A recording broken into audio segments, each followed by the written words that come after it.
About the polymer fibers named in climate engineering patents that are utilized to help suspend the also toxic heavy metal particulates. What an amazingly lethal brew it all is, and we're inhaling it all. Which is brew, and Diane? inhaled Wicked particles of this nature are far worse because it enters through the olfactory nerve, straight into the bloodstream, can cross the blood-brain barrier, goes straight into our systems. And none of this is talked about, none of it is tested for, because the so-called air quality testing systems are designed not to show these types of nanoparticles. They test for combustion particulates only. The rest of the samples, as I was told to my face by high-level EPA officials in Sacramento, California, the rest of the samples go out the window. How about that? How many people naively think that someone out there is watching? They don't care about you. Some agency, somebody's taking care of it. They don't care about you. Time to wake up. Another headline: plastic pollution could make much of humanity infertile, experts fear. Perhaps the experts fear that. Do we really think the controllers fear that? Nope. Or perhaps they want it. Embrace that?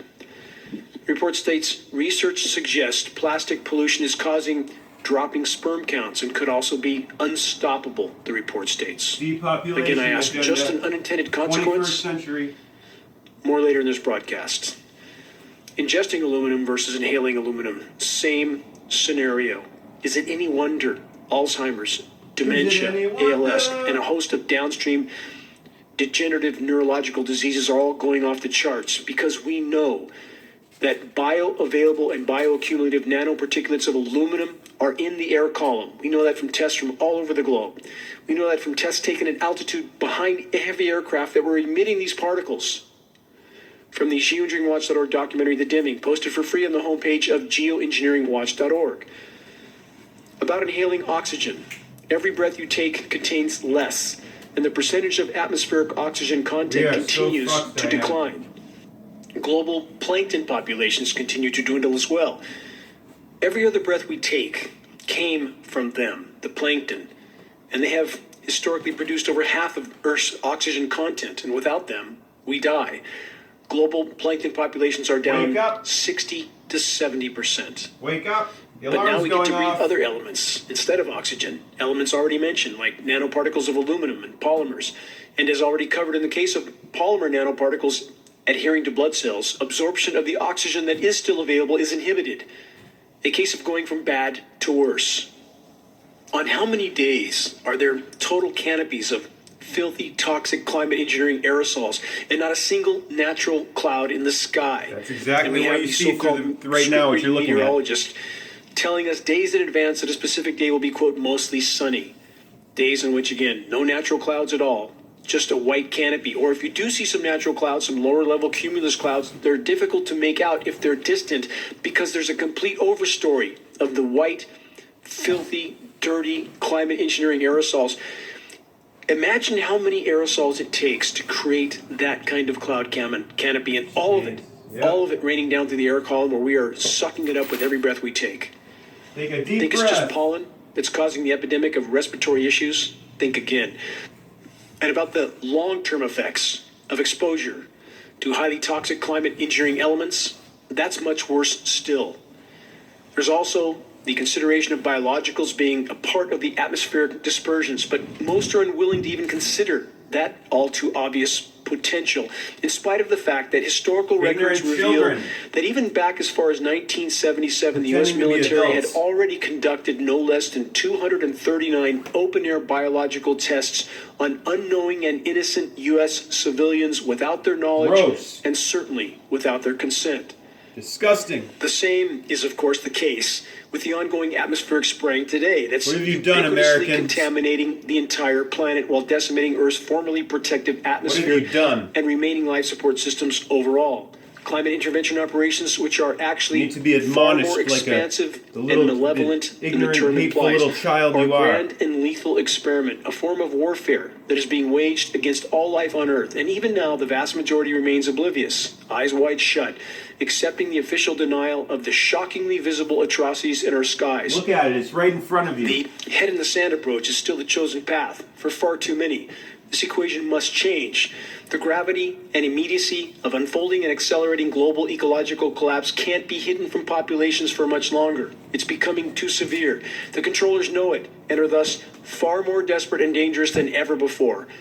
From the Washington Post, blinding snow squalls lead to major pileup on Interstate 81 in Pennsylvania. Think any official sources are going to test the frozen material falling from our sky that we're told is just snow from nature? Don't think so. They don't give a shit about you. Geoengineeringwatch.org has They don't tested care the about chemical us. ice-nucleated toxic All I frozen wanna broom say from is that multiple they don't really locations. care about All us. samples tested contained super slick surfactants. All Surfactants I are wanna what say make is that they don't soap really care soap. about us. Driving on this type of material would be like driving on soap-soaked snow, wouldn't it? I'm not making any claim about what happened in Pennsylvania. I'll leave that up to the listener to decide what puzzle pieces fit where. From the UK Guardian, forest fires erupt around Chernobyl nuclear plant in Ukraine. Ukrainian authorities say Russians' control of plant is hampering efforts to control the blazes. Nuclear power is the gift that keeps on giving forever. And we are about to find out how incredibly true that is as the nuke plants around the world go into meltdown along with societal collapse, which is coming. It's a given.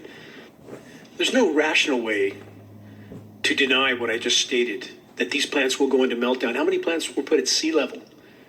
They're Insane. certainly doomed as sea level rise accelerates Insane. exponentially. But when there's no one to man these nuclear power plants, they will go into meltdown. When grids shut down, and they will, meltdown is again a given. How clear can this be? And yet, how many so-called experts, how many official sources, how many so-called elected officials continue to pretend that somehow all this technology is magically saving us? Huh. Not working out so well so far, is it? From the BostonGlobe.com, this Boston multiple rag. breadbasket failures. Nations must address looming food emergencies. From that report, the war in Ukraine, coupled with weather-related disruptions, don't miss that one, in the world's major grain-producing regions could unleash unbearable waves of displacement, humanitarian consequences, civil unrest, major financial losses worldwide, and geopolitical fragilities. Our goose is cooked, Diane. Financial losses won't mean anything. I've tried to drive that point home again and again and again. You can stock up on Writing's that on little the shiny wall. yellow metal. It won't do you any good when you can't eat it, drink it, or shelter with it. And that's what the true commodities are going to be very, very soon.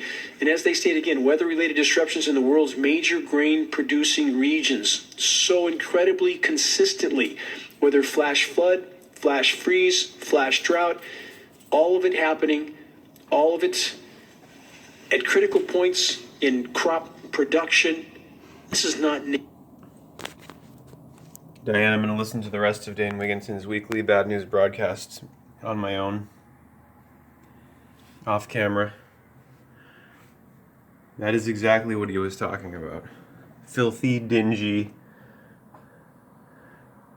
geoengineered, man-made clouds.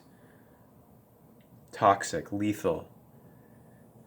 I'm sorry for raising my voice and as Dane was talking, I tried to get it in there when he wasn't speaking. I didn't mean any disrespect to him, of course, because all I mean toward him is respect for what he does. Skull designs upon my shoes, Dana Scully. See you in Palmer.